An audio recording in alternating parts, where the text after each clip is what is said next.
পশ্চিমবঙ্গের সর্বোচ্চ শৃঙ্গ সান্দাকফু। প্রতিটি বাঙালিরই একবার হলো মনের আশা এই স্থানে আসার। তাই এবার আমি পবিত্র চলে এসেছি এই সান্দাকফু ট্যুর সম্পর্কিত সমস্ত তথ্য নিয়ে। পবিত্র ট্রাভেল গাইড চ্যানেলে সান্দাকফু ট্যুর সিরিজের বেশ কয়েকটি ভিডিও নিয়ে। আগের ভিডিওটিতে আমরা পালমাজোয়া থেকে ধোত্রে হয়ে মানেভঞ্জনে এসে গাড়ি পরিবর্তন করে টুমলিংয়ে চলে আসি। এক্ষেত্রে মানেভঞ্জন থেকে গাড়ি কোথা থেকে নেবেন, কী কী ডকুমেন্টস লাগবে, কত টাকা পড়বে, সমস্ত তথ্য আগের ভিডিওটিতে রয়েছে। ডেসক্রিপশন বক্সে লিঙ্ক দেওয়া থাকবে, আপনারা চাইলে দেখে নিতে পারেন এবং পাবেন একদম সঠিক তথ্য। বন্ধুরা, আজ হলো আমাদের সান্দাকফু ট্যুরের চতুর্থ দিন। আগের 3 দিন আমরা কোথায় ছিলাম, কী কী দেখেছি জানতে যদি চান তাহলে চোখ রাখতে হবে আমাদের চ্যানেলে। অলরেডি ভিডিওগুলো পোস্ট করা রয়েছে। আজ চতুর্থ দিনে আমরা চলে এসেছি টুমলিং। মানেভঞ্জন থেকে ট্রেকিং করেই হোক বা গাড়ি করেই হোক সান্দাকফু যাওয়ার পথে পড়বে টুমলিং। আজকের ভিডিওটিতে থাকছে এই ছোট্ট অপূর্ব সুন্দর মায়াময় পাহাড়ি গ্রাম টুমলিংকে নিয়ে সমস্ত তথ্য। কী কী দেখবেন, কোথায় থাকবেন, বেশ কিছু হোমস্টের ডিটেলস। তাই একদম সঠিক তথ্য পেতে দেখতে থাকুন পবিত্র ট্রাভেল গাইড ইউটিউব চ্যানেল। শুরু করার আগে একটা কথা জানিয়ে রাখি, আমি সমস্ত তথ্য পরিবেশন করছি একজন ট্যুরিস্ট হিসাবে। কোনো প্রমোশনাল ভিডিও কিন্তু আমি করছি না। তাই হোটেলের যে রিভিউ দেব সেটা আমার যেটা মনে হয়েছে, ওখানে গিয়ে যেমনটা এক্সপিরিয়েন্স করেছি ঠিক তেমনটাই বলবো। টুমলিং মানেভঞ্জন থেকে প্রায় 13 কিলোমিটার দূরে অবস্থিত। আমরা টুমলিংয়ে আসার রাস্তার চারপাশের অসাধারণ সৌন্দর্য দেখতে দেখতে এসে পৌঁছালাম প্রায় দুপুরের লাঞ্চের ঠিক আগে। আজকে আমাদের টুমলিংয়ে থাকার আস্তানা সিদ্ধার্থ লজ। সিদ্ধার্থ লজে আমাদের থাকার আস্তানা ছিল উপরে 301 নম্বর রুম। যে রুমটি বেশ পরিষ্কার পরিচ্ছন্ন, খুব বড় না হলেও উডেন ফিনিশের এই রুমটি আমাদের বেশ পছন্দ হয়েছিল। রুমের মধ্যে ছিল 2টো ছোট বেড, যেখানে 3 জন অনায়াসেই থাকতে পারে। আর রুম থেকে ভিউ ঠিক এই রকম। একটু ফ্রেশ হয়েই আমরা চলে এলাম ডাইনিং স্পেসে দুপুরে লাঞ্চ করবার জন্য। এখানে কিন্তু সমগ্রটাই বুফে সিস্টেম। আপনাকে থালা নিয়ে এগিয়ে যেতে হবে খাবার দাবার সংগ্রহ করার জন্য। আমরা লাঞ্চ শেষ করার পর একটু রেস্ট নিয়ে নিলাম। তারপর বেরিয়ে পড়লাম পায়ে হেঁটে টুমলিংয়ের অসাধারণ সৌন্দর্য উপভোগ করবার জন্য। টুমলিং এক কথায় অসাধারণ একটি জায়গা, যেখান থেকে চারপাশের সিনিক বিউটি অত্যন্ত সুন্দর। এই টুমলিংয়ের উপর দিয়েই একটি সরু আঁকাবাঁকা রাস্তা সোজা চলে গিয়েছে সান্দাকফু। এখানে একত্রে রয়েছে নেপাল ও ভারতের যুগলবন্দি। রাস্তার এক পাশে নেপাল, আরেক পাশে ভারত।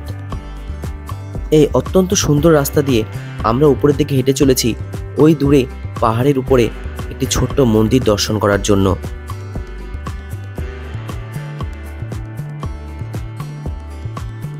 মন ভালো লাগা এই অপার্থিব সৌন্দর্য যদি উপভোগ করতে হয় অবশ্যই আসতে হবে সান্দাকফু ট্যুরে। আর অবশ্যই একটা নাইট তো থাকতেই হবে এই টুমলিংয়ে।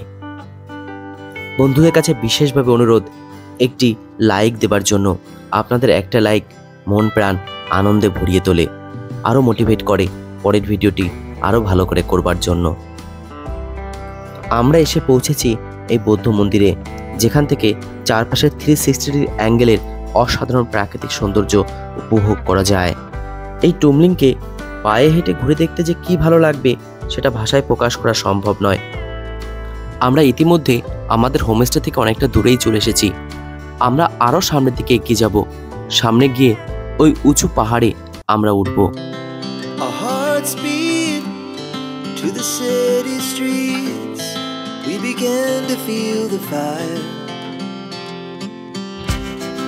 We rise like tall buildings as the chemicals they take us higher. এই মুহূর্তে রয়েছি টুমলিংয়ের একটি উঁচু পাহাড়ের চূড়ায়। এখান থেকে চারপাশের সৌন্দর্য এক কথায় অসাধারণ।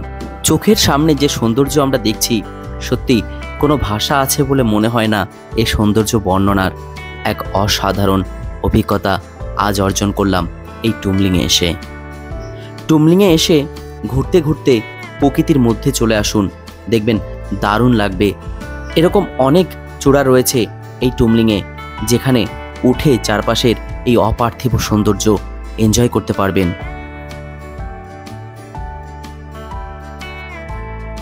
যারা ট্রেকিং করতে ভালোবাসেন, যারা ট্রেকিং করে সান্দাকফু যায়, তারা কিন্তু অন নাইট এই টুমলিংয়ে স্টে করে তারপর পরের দিন আবার সান্দাকফুর দিকে রওনা হয়।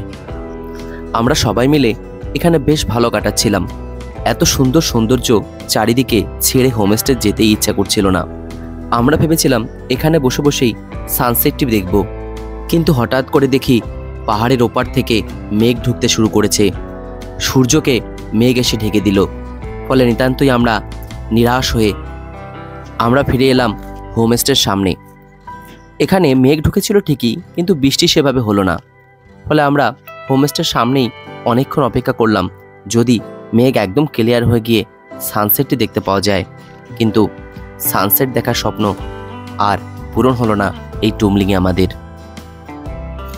সন্ধ্যার পরে চা এবং স্ন্যাক্স, পেঁয়াজের পকোড়া দিয়ে আমাদের সন্ধ্যাটা বেশ ভালোই কাটলো।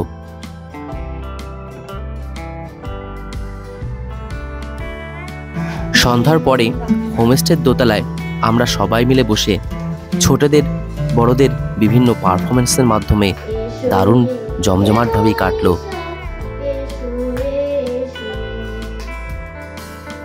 রাতের ডিনারে আমাদের ভাতের সঙ্গে ছিল একটি আলুর তরকারি ও চিকেন কষা। আজ সান্দাকফু ট্যুরের আমাদের ৫ম দিন, আর টুমলিংয়ে আমাদের আজ দ্বিতীয় দিন। সকালবেলা সূর্য ওঠার আগেই চলে এলাম প্রকৃতির সৌন্দর্য দেখার জন্য। এই টুমলিং থেকে অসাধারণ সানরাইজ দেখতে পাওয়া যায়।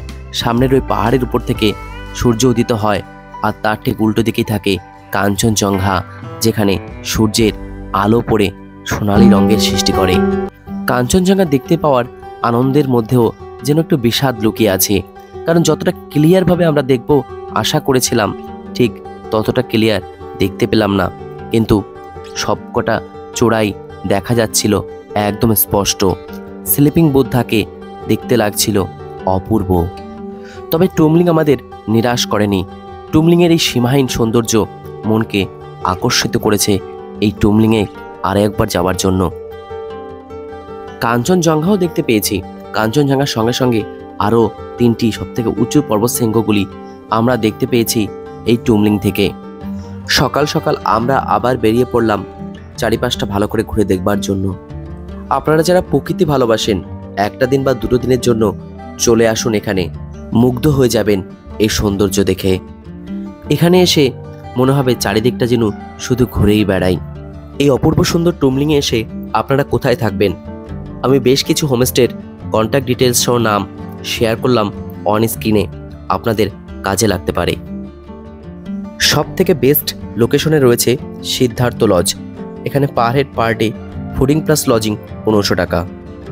গ্রিন হিল প্যারাডাইস, এখানে per head per day fooding plus lodging 1400 টাকা। সিদ্ধার্থ লজের সামান্য নিচে সৎকর লজ, এখানে per head per day fooding plus lodging 1600 টাকা। শিখার লজ, এখানে per head per day fooding plus lodging 1600 টাকা। এই হোমস্টেটি সিদ্ধার্থ লজ বরাবর একই রাস্তায়, তবে একটু নিচের দিকে। গ্রিন হিল প্যারাডাইস পার করে রয়েছে শেরপা বাসান হোমস্টে, এখানে per head per day fooding plus lodging 1200 থেকে 1400 টাকা। ডুম জ্যান হোমস্টে, এখানে per head per day fooding plus lodging 1200 থেকে 1400 টাকা। তবে আমার কাছে বেস্ট কিন্তু সিদ্ধার্থ লজই মনে হয়েছে। যাই হোক, আজ আমাদের যেতে হবে সান্দাকফু, তাই আবার হোমস্টে ফিরে এলাম। হোমস্টে ফিরিয়ে চায়ের চুমুক, তারপর ব্রেকফাস্টে ছিল এগ ফ্রাইড রাইস সঙ্গে আলুর একটা তরকারি ও ডিম সিদ্ধ। খাবারটি বেশ ভালোই ছিল। ব্রেকফাস্ট শেষ করে টুমলিংকে বিদায় জানিয়ে আমরা গাড়ি নিয়ে রওনা দিলাম সান্দাকফুর উদ্দেশ্যে। এই সেই আঁকাবাঁকা পথ এগিয়ে গেছে সান্দাকফুর দিকে। টুমলিং থেকে সান্দাকফুর দূরত্ব মাত্র 19 কিলোমিটার। টুমলিং থেকে সান্দাকফু যাওয়ার পথে প্রথমে আমরা দাঁড়াবো গৌরীবাস, তারপর কালীপুখরি, তারপর সোজা সান্দাকফু। টুমলিং থেকে গৌরীবাসের দূরত্ব 7 কিলোমিটার। গৌরীবাস পৌঁছানোর আগেই পড়বে একটি চেকপোস্ট, যেখান থেকে সিঙ্গনলা ন্যাশনাল ফরেস্ট শুরু হচ্ছে। এখানে আবার চেক করা হবে আপনার আইডি কার্ড, সঙ্গে মানেভঞ্জন থেকে যে পারমিটগুলো করিয়েছিলেন সেগুলো দেখবে। সঙ্গে পার গাড়ি এখানে চার্জ করবে 100 টাকা এই ফরেস্টের এন্ট্রির জন্য। এই চেকপোস্টের পাশেই রয়েছে একটি ভিউ পয়েন্ট, যেখান থেকে আপনারা চারপাশের অসাধারণ সৌন্দর্য উপভোগ করতে পারেন। দেখতে দেখতে আমরা চলে এলাম গৈরিবাস, ছোট্ট একটি পাহাড়ি জনপদ। এখানে আবার আপনাদের সমস্ত ডকুমেন্টস সেনা ছাউনিতে চেক করা হবে, অরিজিনাল আইডি কার্ড দেখাতে হবে। আপনারা সান্দাকফু যাওয়ার পথে এখানে বেশ কিছুটা সময় কাটিয়ে যেতে পারেন। গৈরিবাস থেকে সূর্যের চারপাশের এই অসাধারণ দৃশ্যটি দেখতে পাওয়া গিয়েছিল। গৈরিবাসের পরই রাস্তা খুব খারাপ শুনেছিলাম, কিন্তু রাস্তা আস্তে আস্তে অগ্রসর হচ্ছে সান্দাকফুর দিকে বিবার ব্লক বসিয়ে রাস্তা তৈরি করা হচ্ছে। ফলে আগামী দিনে সান্দাকফু যাওয়া ছোট থেকে বড় কারোর ক্ষেত্রেই কোনো অসুবিধা হবে না। গৈরিবাস পার করে কিছুটা রাস্তা বিবার ব্লক বসানোর পর শুরু হলো সেই ভয়ঙ্কর খারাপ রাস্তা। পাহাড়ের ধার দিয়ে এই রাস্তা দিয়ে যাবার অনুভূতি আলাদা। এই মুহূর্তে আমরা এসে পৌঁছেছি গৈরিবাস থেকে প্রায় 6 কিলোমিটার দূরে অবস্থিত অসম্ভব সুন্দর একটি জায়গা, কালীপুখরি। এখানে রয়েছে একটি পুখরি যার সৌন্দর্য অসম্ভব সুন্দর। সান্দাকফু রুটের এই প্রতিটা জায়গায় খুব সুন্দর। আপনারা অবশ্যই কিন্তু নামবেন কিছুটা সময় এনজয় করার জন্য, কিছুটা সময় প্রকৃতিকে উপভোগ করার জন্য। অনেক সময় কিন্তু আপনাদের সঙ্গে যে গাড়ির ড্রাইভার থাকবে নামতে চায় না, বলবে পরে নামবো, কিন্তু আপনারা ইনস্ট্যান্ট যদি ওয়েদার ঠিক পান নেমে পড়ুন, অসম্ভব সুন্দর জায়গাগুলিকে দর্শন করুন। এখান থেকে সান্দাকফু মাত্র 6 কিলোমিটার দূরে অবস্থিত। এই জায়গাটির অর্ধেক নেপাল অর্ধেক ভারত, ডান দিকে নেপাল বাঁ দিকে ভারত। আমরা সবাই এখানে অনেকটা সময় ছিলাম, বেশ লেগেছে জায়গাটিকে। রাস্তা যত এগোয় সান্দাকফুর দিকে ততই যেন প্রকৃতি আরো উন্মুক্ত। যাত্রাপথে দেখতে পাবেন অসাধারণ প্রকৃতির মধ্যে রয়েছে রডোডেনড্রন গাছ, বিভিন্ন কালারের বিভিন্ন সময়ের রডোডেনড্রন গাছ।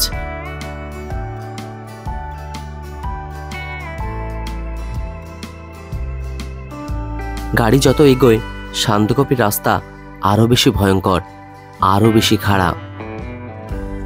দেখতে দেখতে আমরা লাঞ্চের কিছুটা সময় আগে এসে পৌঁছালাম সান্দাকফুতে। আমাদের থাকার আস্তানা সানরাইজ হোমস্টে।